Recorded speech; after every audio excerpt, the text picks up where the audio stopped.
le podcast de l'écume des vents. Une série de 16 épisodes. Épisode 12, 2 signes spéciaux pour un grand matin.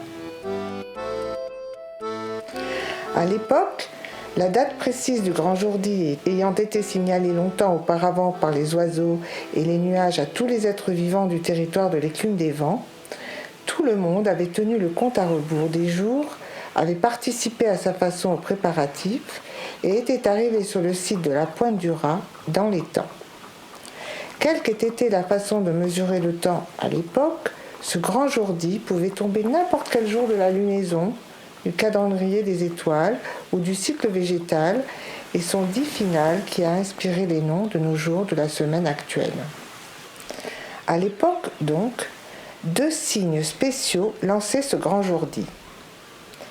Le premier, vers la fin de la nuit, était observé depuis les vigies et chaque rocher surplombant la mer. Les 1000 yeux bleus.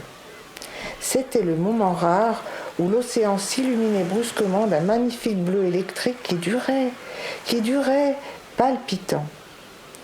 En écho à cet éblouissement maritime créé par une infinité d'algues spéciales rassemblées pour l'occasion, les créatures luminescentes des abysses montaient à la surface, tandis que sur la lande, vers luisants, vers de terre, feux follets et champignons phosphorescents s'allumaient à leur tour pour composer des figures, des paysages et raconter en dansant leur histoire lumière préparée en grand secret.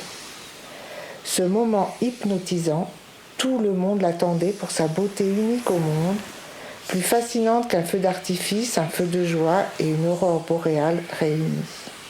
Aux premières lueurs de l'aube, le second signal spécial prenait la suite, les 1100 bons. Sur tout le pourtour du vallon, les centaines de rosiers des vents, jusqu'alors en bouton, fleurissaient tous ensemble en quelques instants. C'était extraordinaire d'observer le mouvement gracieux des 4, 8, 16 ou 32 pétales veloutés de chacune de leurs fleurs s'ouvrant en chœur et à l'infini sur fond de ciel jaune, puis orange, puis rouge et enfin bleu. Surtout que, petit à petit, leur floraison intense et simultanée emplissait l'air d'un parfum sucré, si fruité, si puissant, si attirant que personne n'aurait pu y résister. Ce parfum était subtilement différent pour chaque fleur. L'ensemble qui montait de toute la roseraie sauvage composait une symphonie odorante si belle et si émouvante qu'une fois sentie, on ne l'oubliait plus jamais. L'étonnant, c'est que tout le monde décrivait cette odeur différemment, comme si elle était composée des parfums préférés de chacune et de chacun, plus un ingrédient secret qui la rendait bouleversante. 1000 yeux bleus ou 1100 bons?